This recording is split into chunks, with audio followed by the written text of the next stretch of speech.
حتى أهل البدع والأهواء، أهل البدع العقائدية وأهل البدع السياسية، نقول بيننا وبينكم السلف، بيننا وبينكم الكتب، كان فيقول البدع بيننا وبينكم. Bismillahirrahmanirrahim. Alhamdulillah wassalatu wassalamu ala Rasulillah wa ala alihi wa ashabihi wa mawalah, amma ba'd. Pembahasan yang lalu kita telah mempelajari tentang syurutud darurah. Untuk bisa kita mengamalkan kaidah ad-darurat tubihul mahdhurat dengan penerapan yang benar. Karena akan banyak sekali penggunaan kaidah ini tapi tidak tepat dalam menerapkannya, dikarenakan persyaratan-persyaratan untuk dikatakan darurat tidak terpenuhi padanya. Nah, sekarang kita masuk dulu pada kaidah setelahnya, ikhwan, karena berkaitan erat dengan kaidah ini. Bahkan kaidah yang akan kita baca termasuk dari persyaratan dari kaidah darurat tubihul mahdhurat, sebagaimana telah kita lewati kemarin, bahwa kedaruratan itu hendaknya ditetapkan kadarnya. Nah, itulah yang diungkapkan oleh Imam As-Sa'di rahimahullahu ta'ala dalam baitnya, wa kullu mahdhurin ma'ad darurah biqadri ma tahtajuhu darurah, pada bait setelahnya. Dan semua perkara yang dilarang bersamaan adanya kedaruratan, maka hilang kedaruratan tersebut biqadri ma tahtajuhu darurah. Nah, sesuai dengan kadar yang dibutuhkan oleh kedaruratan yang ada. Nah, jadi kaidah ini yang diungkapkan oleh para a'immah dengan istilah atau dengan ungkapan ma ubiha lid-darurah tuqaddaru biqadariha.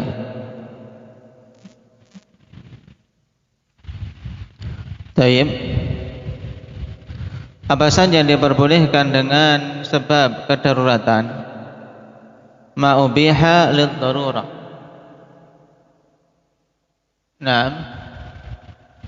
apa saja yang diperbolehkan dengan sebab kedaruratan?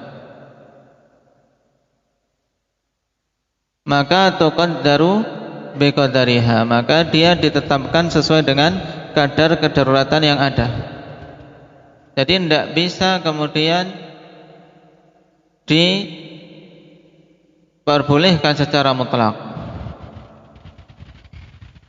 Nah, dari pernyataan ma ubiha lid-darurah ini menunjukkan bahwasanya sebelumnya perkara itu boleh atau tidak, Numer?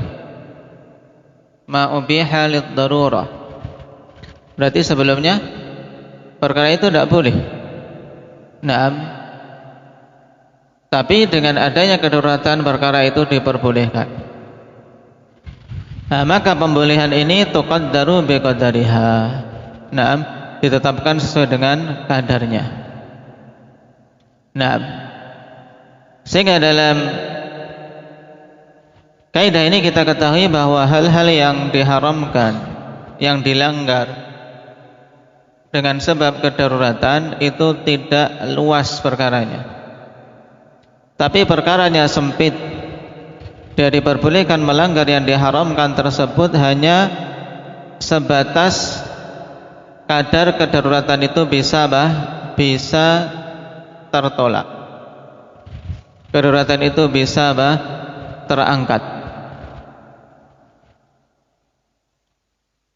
Dan perlu diketahui bahwasanya al-darurah tuqaddaru biqadariha itu pada dua hal. Pada dua hal. Yang pertama pada miqdarnya, pada kadarnya. Yang kedua pada zamannya, pada waktu.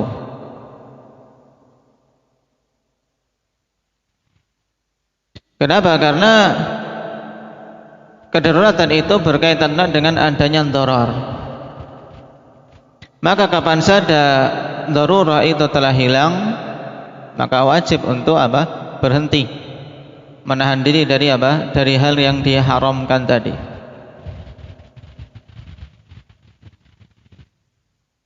Baik. Dalil untuk kaidah ini firman Allah Subhanahu wa taala di surat Al-Baqarah ayat 173. Faman ittara ghaira baghin wala 'adin fala itsma 'alaihi. Siapa saja yang uttarra, yaitu terdesak kedaruratan, yaitu tertimpa atau mengalami kedaruratan, kemudian dia melanggar yang diharamkan dengan memakan bangkai dalam keadaan dia ghairu baghin wala 'adin, tanpa berbuat baghi dan tanpa melampaui batas, maka orang yang kondisi seperti ini fala itsma alaih, tidak ada dosa atasnya. Ini mana ayat, ikhwan?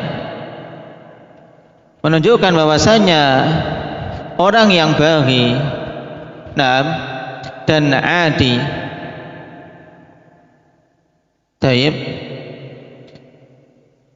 yang melampaui batas dari kadarnya, itu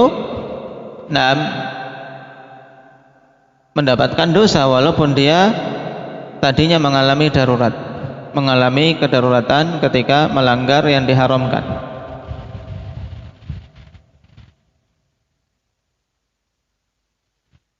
Syahid dari ayat ini pada wala 'adin. Di mana makna wala 'adin yaitu maksud 'adin adalah mutajawizun lil haq. Mutajawizun lil had, yaitu yang melampaui batas. Menunjukkan bahwasanya yang tidak melampaui batas maka dia masih pada koridor yang diperbolehkan. Adapun yang sudah melampaui batas yang ditetapkan maka dia jatuh dalam keharaman.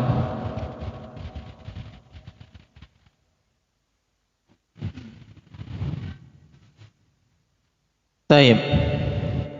Kita baca penjelasan Imam As-Sa'di rahimahullah ta'ala untuk kaidah ini.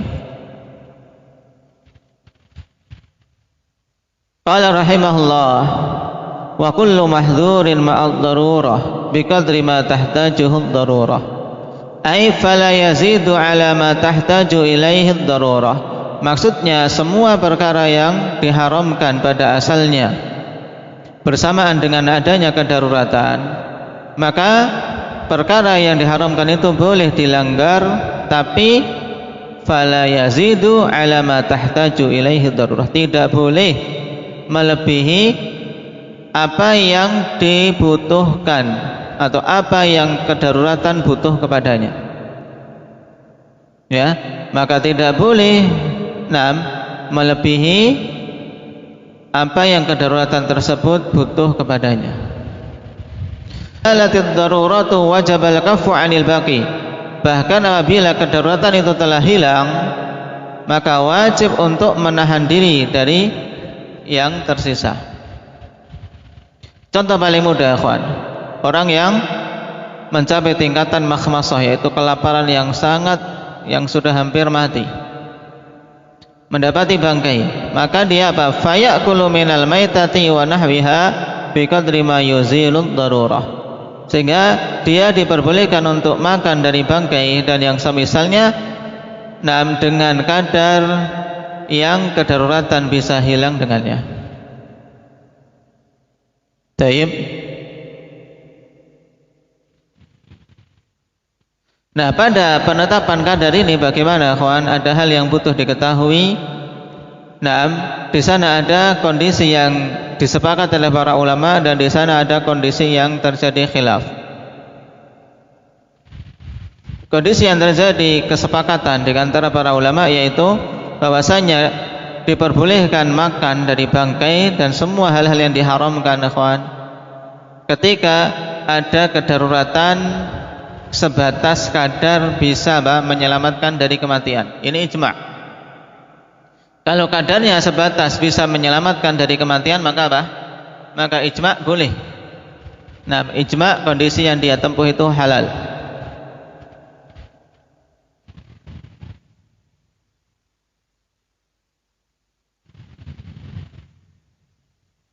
Taib. Kemudian kondisi berikutnya, kawan, kondisi yang diharamkan yaitu apabila dia ketika memakan yang haram itu melebihi kadar kenyang. Sudah kenyang, pengen terus, enak nih. Mumpung enak, mumpung boleh nih, daging anjing katanya paling enak, atau daging babi, mumpung enak. Akhirnya tadi sudah lumayan kuat. Maksudnya kadar mau mati itu sudah sudah bebas, dia sudah bisa hidup. Udah kenyang, tapi masih pengen. Berarti ini setelah kenyang ini dia makan selebih dari kenyang ini kan berarti hawa nafsu sudah. Paham, bro? Kalau melebihi kadar kenyang maka ini diharamkan. Ini pun berdasarkan ijma'. Jadi ada dua hal yang disepakati dalam masalah ini, akhwan. Kalau makan dari yang diharamkan karena darurat tadi, sebatas untuk menyelamatkan diri dari kematian, keluar dari dari kondisi kritis, maka ini boleh atau tidak, Zakaria? Boleh berdasarkan ijma'. Kemudian perkara kedua, kalau dia makannya melebihi kadar kenyang, sudah kenyang tapi lebih lagi, kita kan bisa memperkirakan orang kita makan kenyang, tapi ketika enak pengen tambah, ya kan? Taib. Kalau menunya biasa itu sudah kenyang berhenti, tapi ketika ada datang menu yang lebih sip masih bisa. Berarti yang tingkatan di atas kenyang ini sudah sebenarnya bukan kebutuhan, tapi hawa nafsu. Maka kondisi ini ijma' haramnya. Taib. Kemudian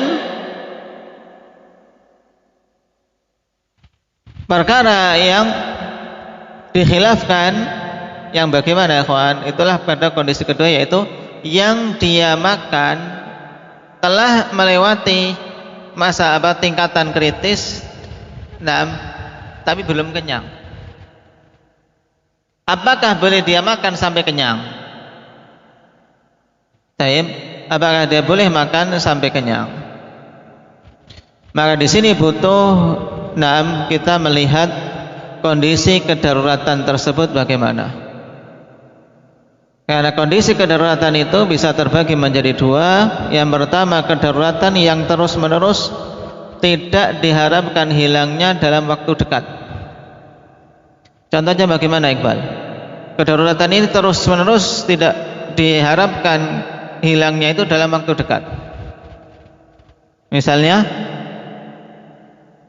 seorang di padang pasir, jalan, udah habis berbekalan, ada taib bangkai kambing kah, atau ada hewan yang diharamkan, misalnya anjing kah, atau yang lainnya. Di situ kan boleh, ya kan, makan. Nah, cuman kedaruratan ini kan sekarang makan, iya saya makan kalau cuman sekedar menghilangkan apa tingkatan kritis dari mati, padahal setelahnya masih ada perjalanan berikutnya, belum ada orang, tidak akan bisa melanjutkan perjalanan dan tidak akan bisa keluar dari kedaruratan itu, karena kedaruratan itu akan terus menerus menimpanya. Sekarang iya, berikutnya beberapa jam sudah tingkatan darurat lagi, tingkatan kritis mau mati lagi. Maka kedaruratan yang kondisi seperti ini, akhwan, yang terus menerus adanya, tidak diharapkan hilangnya dalam waktu dekat. Naam, taib, maka disebutkan oleh Ibnul Arabi, naam, fala khilafa fi jawazi syaba'. Tidak ada khilaf tentang bolehnya seorang makan sampai kenyang. Dan juga dinukilkan ijma' oleh Imam Al-Qurtubi rahimahullah ta'ala. Ini bagi apa? Kedaruratan sifatnya mustamirrah, yaitu terus menerus adanya. Ya tadi misalnya perjalanan panjang, dia di tengah padang pasir. Nah, karena kalau cuma sekedar menghilangkan kondisi kritis, nah dia akan masih lemah, kondisi masih lemah. Nah, sehingga kondisi kedaruratan itu akan cepat sekali kembali. Nah, makanya dalam kondisi itu diperbolehkan untuk kenyang sehingga bisa apa? Bisa lebih lama bertahan di atas apa? Kekuatan yang ada untuk melanjutkan perjalanan dan bisa keluar dari kondisi darurat.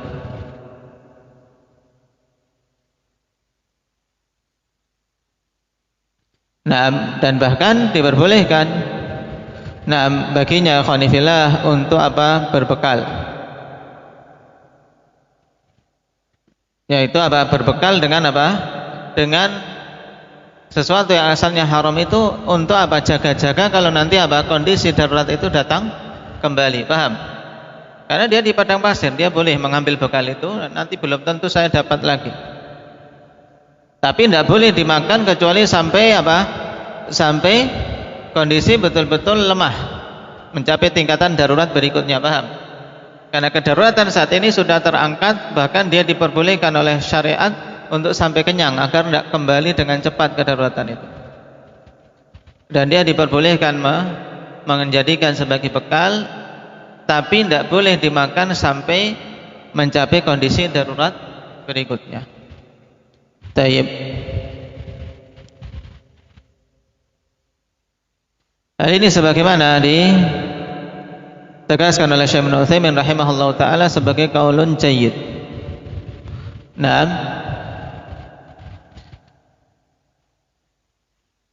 Dan beliau juga apa? Memilih dalam kondisi ini, sudah kalau memang dia mau menjadikan bekal, berarti apa? Cukup makan dalam kondisi ada kedaruratan, kadar yang kedaruratan itu terangkat, jadi kondisi kritis terangkat, walaupun tidak sampai kenyang Pak. Kemudian dia bawa jalan, nanti kalau mencapai kondisi itu dia makan lagi. Nah, ini menunjukkan bahwasanya kadar kedaruratan memang tidak luas, harus betul-betul seorang apa? Mengambilnya pada batasan yang telah ditetapkan. Kemudian jenis kedaruratan yang kedua yaitu daruratun marjuwatuz zawal an qarib. Kalau tadi kan daruratun mustamirrah, la yarju zawalaha an qarib. Darurah yang terus menerus, yang tidak diharapkan hilangnya dalam waktu dekat. Sedangkan yang kedua, kedaruratan yang diharapkan hilang dalam waktu dekat. Tayyib, maka pada kondisi ini terjadi khilaf, apakah boleh sampai kenyang ataukah tidak. Dan yang rajih khanifillah yaitu apa? Tidak boleh sampai kenyang,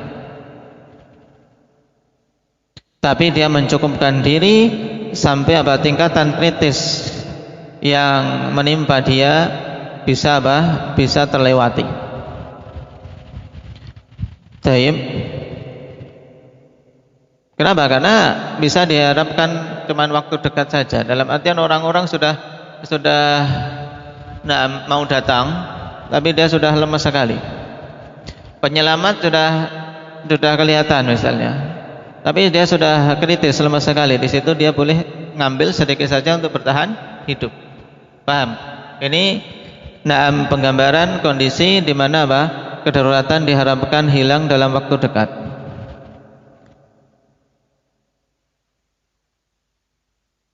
Taib.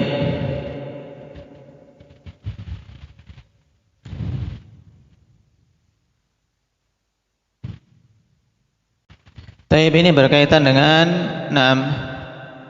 kaidah turunan ikhwan dari kaidah darurat tubihul mahdurat. Diingat-ingat, dipahami dengan baik untuk kita betul-betul paham bahwasanya kaidah itu kaidah yang sempit. Maksudnya apa sempit itu? Tidak kemudian dijalankan seenaknya sendiri, tapi punya aturan dan punya batasan. Di antara batasannya ini ma'ubi halid darurah tuqaddaru biqadariha.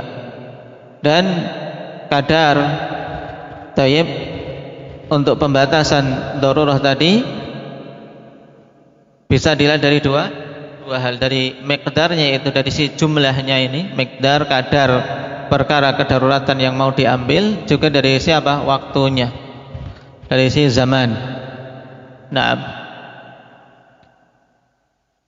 Dan juga karena kedaruratan itu kan suatu apa? Suatu sebab. Maka harus berhenti kapan saja sebab ini hilang. Sebagaimana ditegaskan majaza li'udrin batula bizawali. Apa saja yang diperbolehkan karena suatu udzur, maka hilang kebolehan itu dengan hilangnya udzur. Kemudian dalil kaidah diingat, famaniturra ghairu baghin wala 'adin fala itsma alaih. Syaitnya pada apa? Wala 'adin. Dipersyaratkan tidak ta'adda qadral hajah.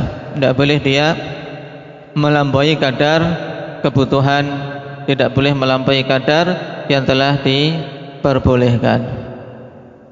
Tayyib, barakallahu fikum. Mungkin itu dulu. Naktabi bihadza walhamdulillahi rabbil alamin.